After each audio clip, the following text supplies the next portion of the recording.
Well, hey, church family, hope everybody is doing well. If we haven't had the chance to meet before, my name is Kent. I'm one of the pastors. If you have a Bible, go with me to 1 Peter chapter 5. 1 Peter chapter 5 is where we will be at. So this is our next to last week in our series through the book of 1 Peter. We started this series back in February, and obviously a lot has happened in our world since we began, but we've just been walking through it sort of week by week and discovering what this ancient letter has to teach us as followers of Jesus in the here and now. Next week, we'll be wrapping things up.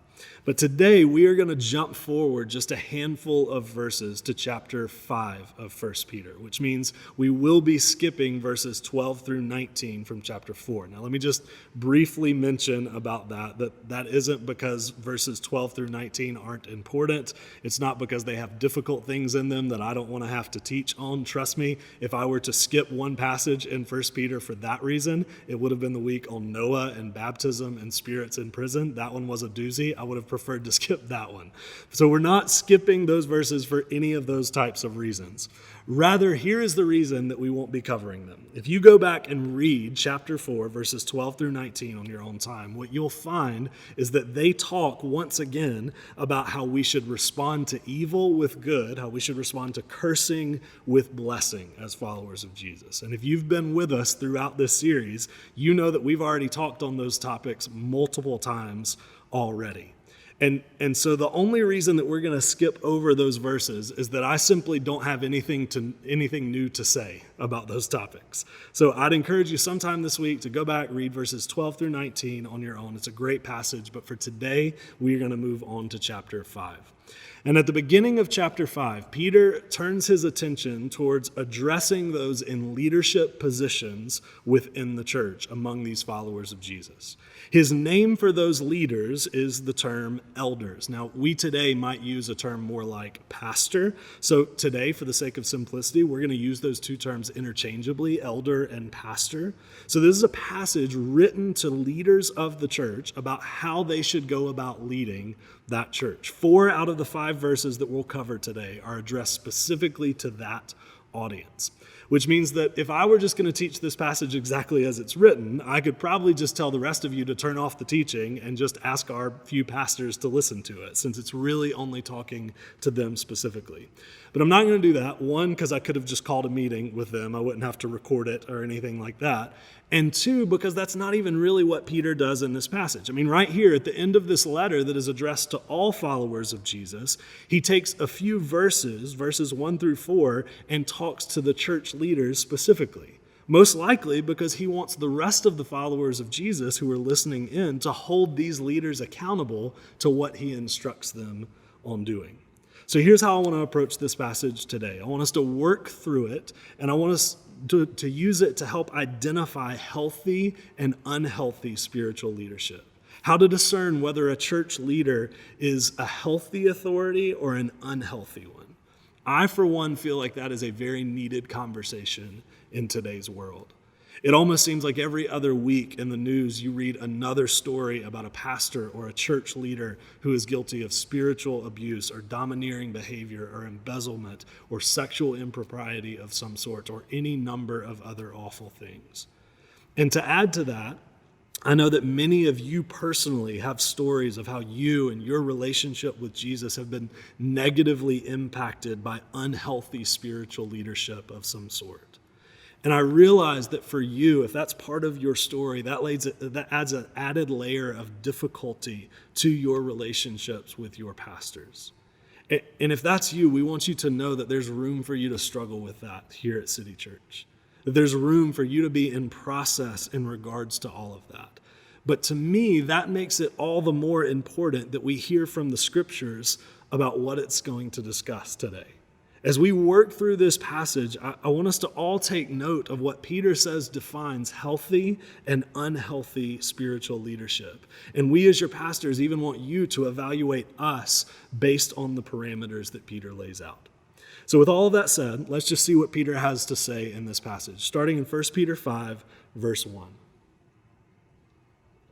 So I exhort the elders among you, as a fellow elder and as a witness of the sufferings of Christ, as well as a partaker in the glory that is going to be revealed. So first, Peter wants to remind his audience, these elders, that these instructions he's about to give are coming from a fellow elder. That's the label that Peter uses for himself. Now, here's what's interesting about that title. Peter wasn't just an elder, he was actually an apostle.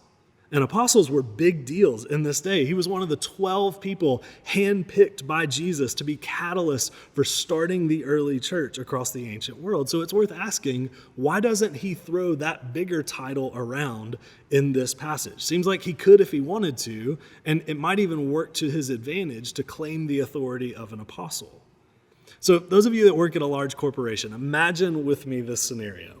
Imagine that one day the CEO of your company walks into your office, pulls up a chair beside you, and says, "Hey, I want to tell you something that I've learned as a fellow employee of this company."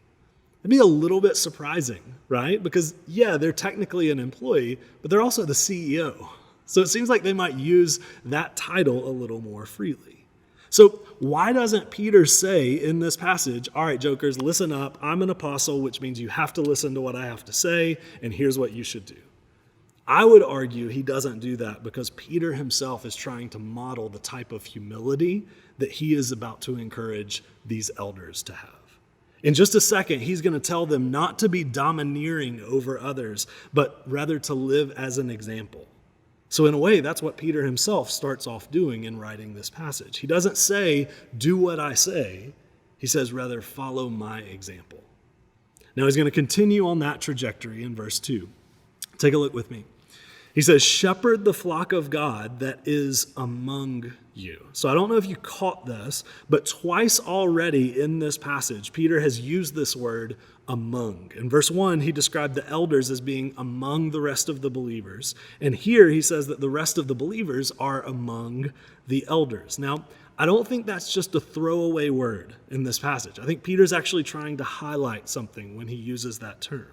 The picture he paints is of the leaders of the church and the people of the church doing life among one another, alongside one another. In other words, the way it should work is that the leaders of a church should go about life alongside the rest of the church. The goal is that we would intersect our lives with you on a regular basis in the same arenas of life, that we would live in the same neighborhoods or bare minimum the same types of neighborhoods, that we would shop at the same stores, that we would go to the same restaurants and parks. That's what it looks like for us to live among one another. By contrast, if you ever find yourself in a church where the leaders of that church live in quasi-mansions out in the hills somewhere an hour and a half away from everybody else in a neighborhood that's leaps and bounds fancier than anybody else's in the church, something's not as it should be. If pastors of a church are going on elaborate vacations to Fiji while everybody in the church is struggling to pay their bills, something's off there. One pastor I know says it like this: "Shepherds should smell like the sheep." And here's what he means by that. The word pastor is literally the word shepherd in the Bible, as in a person who tends to sheep and lives among the sheep. So if a pastor is doing that well, this guy says they should smell like the sheep. They should, in essence, stink, which I personally think is crazy insulting to you guys. I think you all smell great, but you get the metaphor, right? The idea is that the shepherd should smell like the sheep because we're doing life among one another and alongside one another. Put another way, people in a church should be able to be friends with their pastor. Now, that doesn't mean a pastor can be best friends with everybody in the church. It doesn't mean they can be equally close relationally with everybody in their church. A pastor is, after all, still a human being. There's a limit to how many close relationships they can have.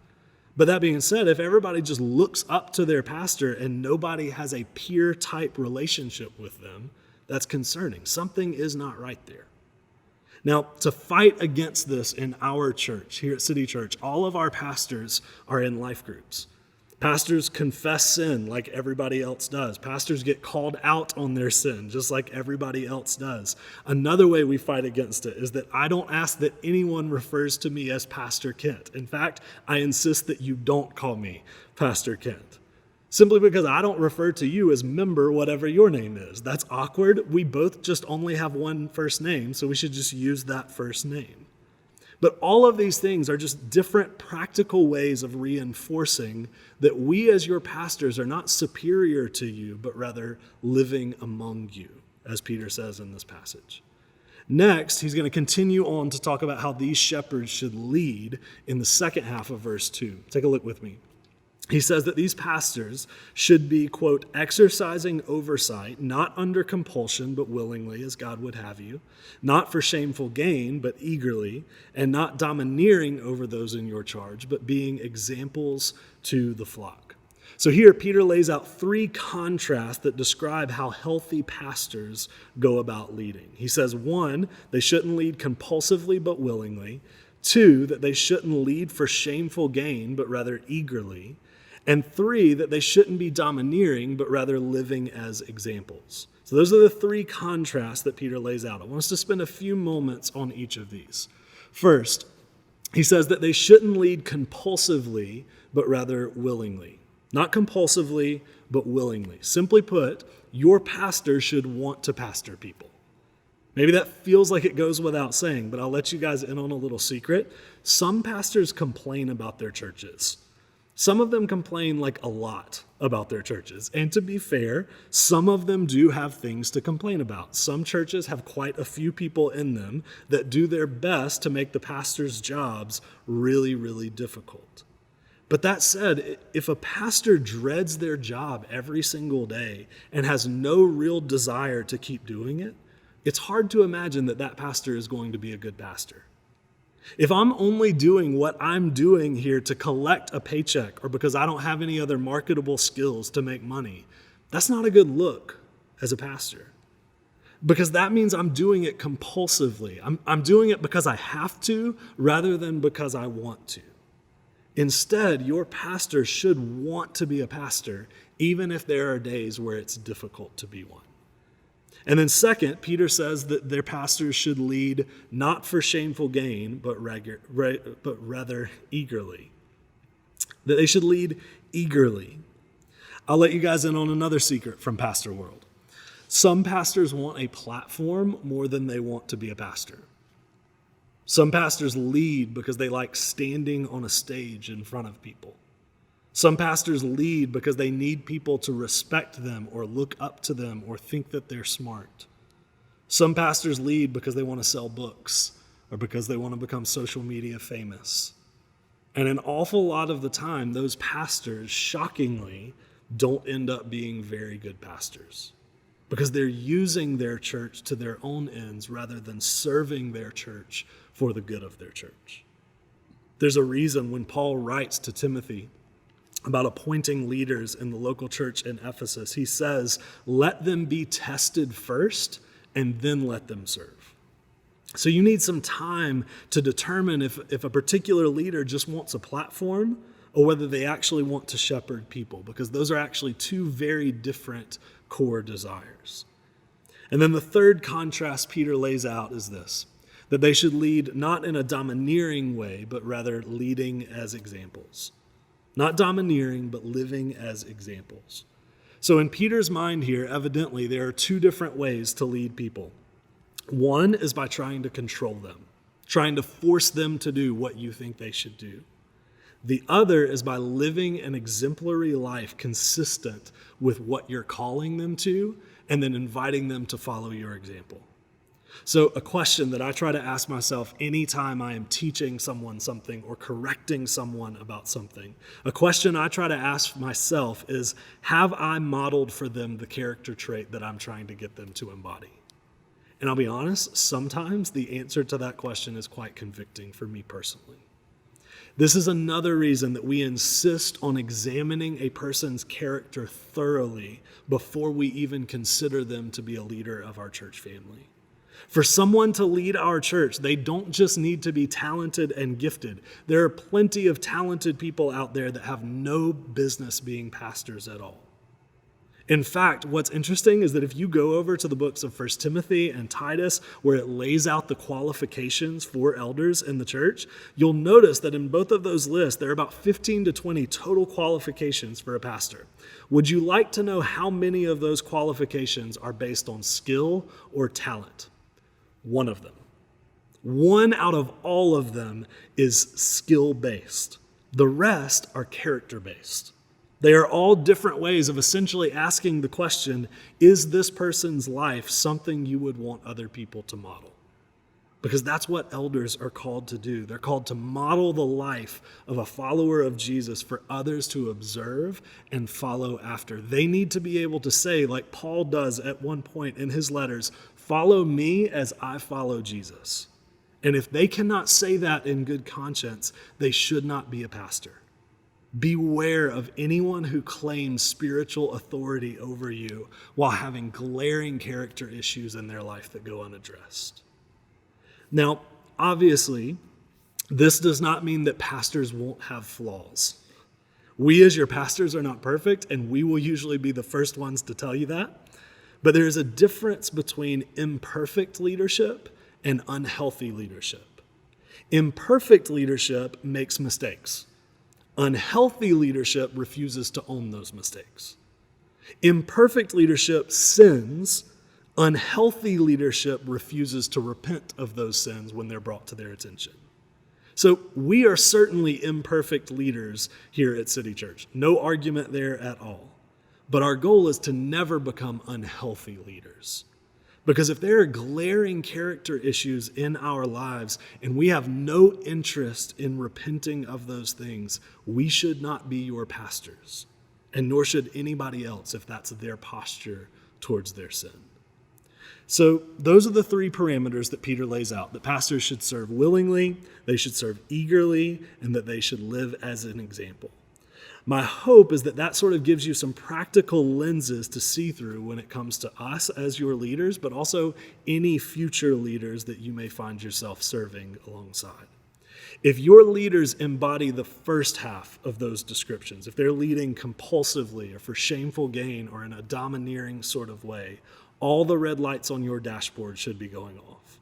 And depending on how severe that behavior is, you should either be sounding the alarm with that pastor and those close to them, or you should go and find a different church to be a part of. But if your leaders embody the second half of those descriptions, if they are leading willingly and eagerly and by living as an example, chances are you have healthy leaders in place. And in the latter scenario, if these leaders are healthy in your particular church, Peter then wants to help everybody else in the church know how to operate under the guidance of that leadership.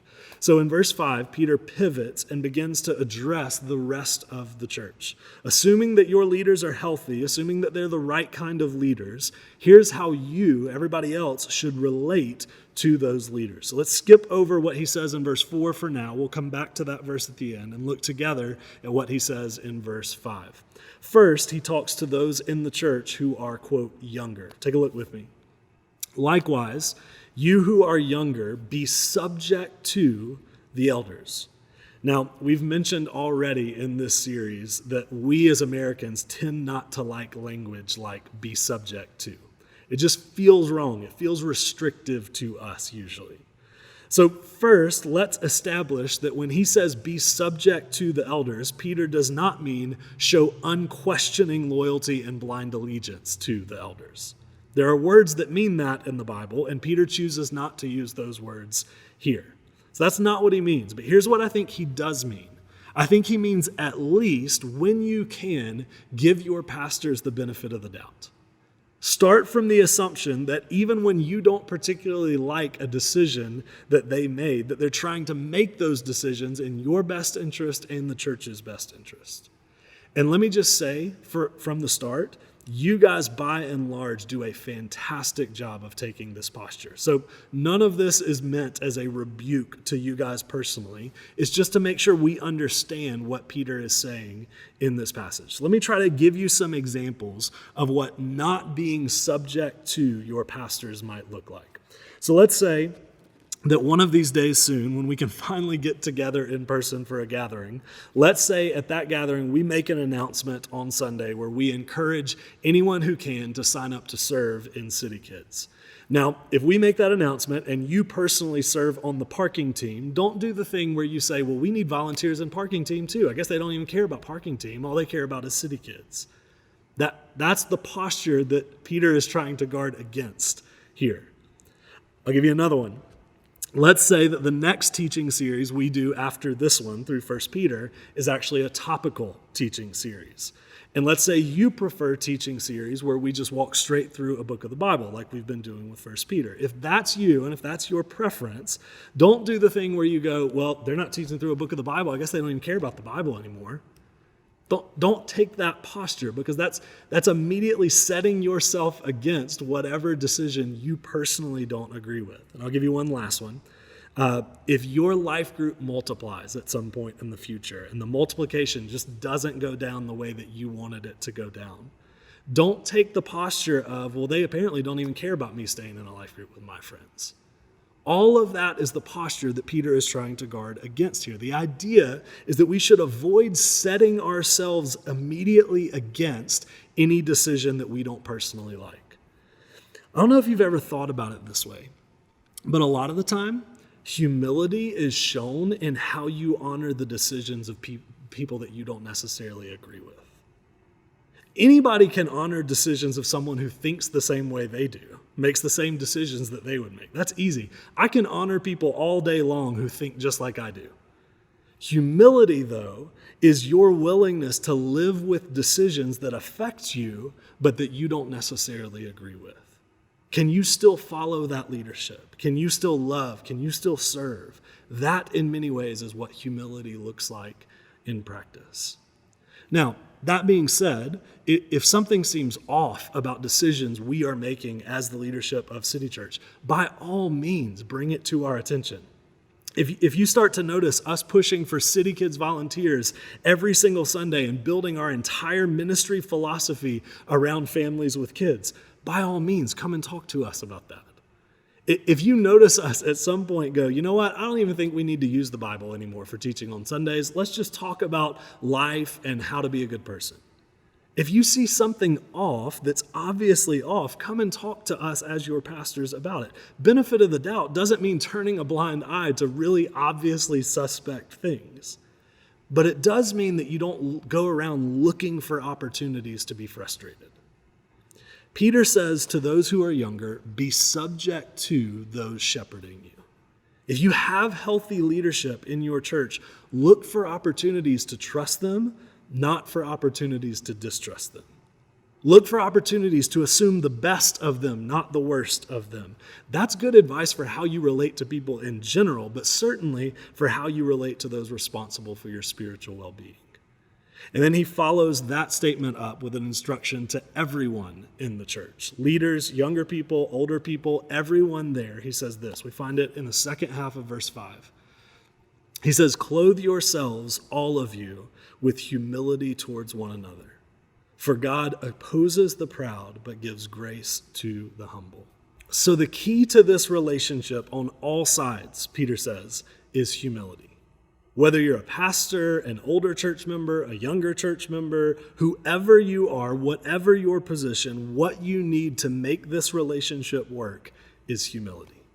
Now, that word humility in the Greek most literally means to have a low opinion of oneself. Being humble means having a low opinion of yourself, especially as it relates to your regard and your posture towards other people. Now, I want to be clear on this. Humility is not the same thing as not valuing yourself at all. Humility is not thinking that you're worthless as a human being or that you're somehow unworthy of people's time or energy or affections. Jesus has made you worthy of all of those things as a human being, and anything that communicates otherwise to you is a lie. But at the same time, there is a difference between knowing you are important and valuable as a human being and then operating as if you are more important and more valuable than everyone else is. Hopefully that makes sense. C.S. Lewis famously said that humility isn't thinking less of yourself, but rather thinking of yourself less.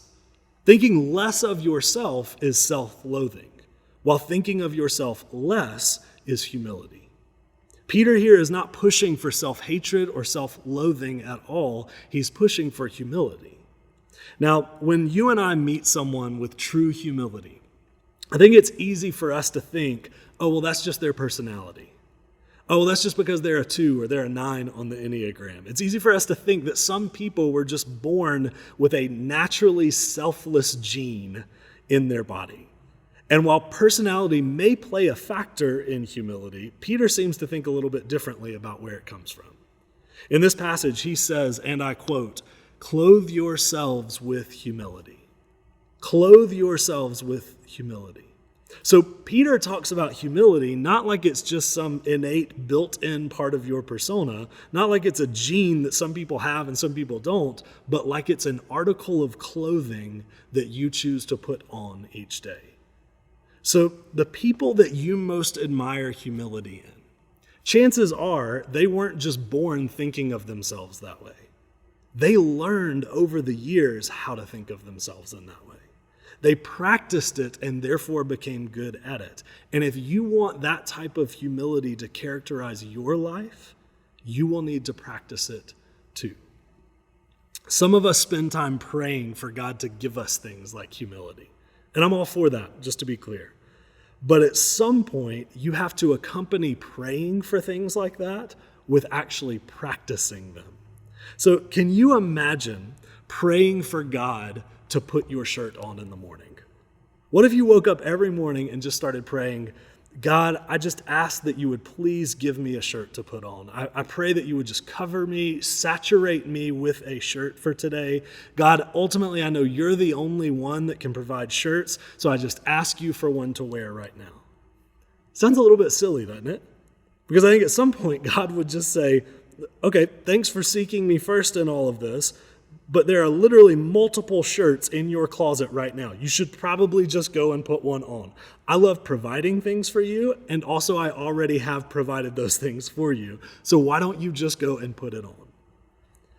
Well, in a similar way, God has given us the ability as followers of Jesus to clothe ourselves with humility. He has given us the resources that we need to practice and grow in humility. It might just be that we need to, in Peter's language, put that humility on. And one of the ways to do that, it seems from this passage, is to learn how to follow the leadership and the direction of the pastors who are shepherding you. When those pastors, or for that matter, anyone else in your life, makes a decision that is a fine decision, it's just not what you would prefer, that right there is an opportunity to put on, to clothe yourself with humility. By thinking to yourself, you know what? Other people are not required to make decisions that I personally agree with. I personally am not the standard for what a good decision is. And you know what I bet you'll find? As you do that, as you create a habit of putting on humility, eventually it will become more and more natural for you to think of yourself in that way. Sin will always incline us towards pride in some way. But as we choose, as followers of Jesus, to put on humility time and time again, by the power of the Spirit, the path of resistance towards humility will become less and less. God has given us, in His grace, the ability to put on humility. Whether we are pastors or church members, whether we are younger or older, we have all been given the means and the invitation towards humility. But even more importantly, we have been given the perfect model for humility. Let me try and show you what I mean. Look back at verse 4 with me in our passage. It says, "And when the chief shepherd appears, you will receive the unfading crown of glory." So here, Peter calls our attention to the chief shepherd, which obviously refers to Jesus, but why use that title for Jesus specifically? Why call him the chief shepherd here? Well, on one level, Peter is talking to pastors or shepherds in this passage, so he wants to remind them that Jesus is the chief shepherd. But you've also got to think that when Peter calls Jesus the chief shepherd, in his mind is the time that he personally heard Jesus use that title for himself. So the Gospel of John actually captures this story where Jesus is explaining to his disciples and others who he is and what he's about. Peter, in all likelihood, would have been physically present for this conversation. And Jesus says this in John chapter 10. He says, "I am the good shepherd. The good shepherd lays down his life for the sheep." Jesus says that he is the good shepherd and that the good shepherd is characterized by his desire to lay down his life for the sheep that he is given charge of. Now, just for context, this would have been a pretty unusual statement for Jesus to make. A shepherd would do a lot of things to care for the sheep that he was in charge of. He might even risk his life by defending them from a wolf or a predator of some sort. But it was strange to talk about a shepherd willingly laying down his life for the sheep. I mean, after all, we're talking about a human life versus the life of a sheep. But Jesus says, I am precisely that type of shepherd. One whose status and power is above all others, and yet descends and regards myself lower than all others. The passage in Philippians 2, which we tend to bring up a lot around City Church, puts it like this. It says, though he being Jesus, was in the form of God, he did not count equality with God a thing to be grasped, but emptied himself by taking the form of a servant. Being born in the likeness of men and being found in human form, he humbled himself by becoming obedient to the point of death, even death on a cross. Therefore, God has highly exalted him and bestowed on him the name that is above every name, so that the name of Jesus every knee should bow in heaven and on earth and under the earth, and every tongue confess that Jesus Christ is Lord, to the glory of God the Father. So, by calling Jesus the shepherd in this passage in 1 Peter, Peter isn't just calling our attention to Jesus' position. He's not just calling our attention to Jesus' title. He's calling our attention to Jesus' sacrifice. The fact that Jesus' humility descended all the way down to a Roman cross where he laid down his life for all of us. That is what humility looks like. Jesus knew his value, he knew his importance, he knew his worth, and yet he took the posture of a servant. That's what humility looks like with flesh and blood. And Philippians says that because he did that, because Jesus did that, God then exalted him. God gave him the name that is above every name, and the promise that Peter offers us in this passage is that if we clothe ourselves with humility, God will also give us the unfading crown of glory. You and I do not need the crowns that are offered to us in this world because we've got one waiting for us in eternity. If that's not a motivator for humility, I don't know what is. So, to conclude, there are a lot of things that I hope you can say about us as your leaders here at City Church one day. I hope you would say that we are competent, that we're talented, that we're gifted, that we're filled with the Spirit. I hope you can say any and all of those things about us. But more than anything, I hope that you can say that we are those who are willing to lay down our lives and our preferences for your good. I hope you can say that about us. I hope you can see us as small, imperfect reflections of the good shepherd that we all serve in Jesus. And I hope all of us can embody that posture towards one another in order to reflect to the world what Jesus himself is like. So let's pray together and ask for his help with all of that.